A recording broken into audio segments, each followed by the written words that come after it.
What's up, everyone? This is Wayne here. Today I'm going to be talking to you the three important difference. So, as you can see, this thing right here, advisory, it's what I get used this weekend, not because, as you can see, this is a boss, the 2030, and he's in 2020, and I think this looks pretty cool, and it definitely looks, pretty low for wires, I think, because you know, I don't know, because it still looks good. It is a big gun base to me.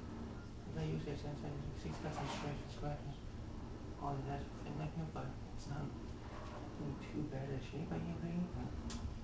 But the that is a pretty cool looking one like here. And you can see that I almost expected to see exactly because it's getting used almost quite a bit because it's going to be used almost like every single day because, well, I mean, this is a pretty nice looking machine right here.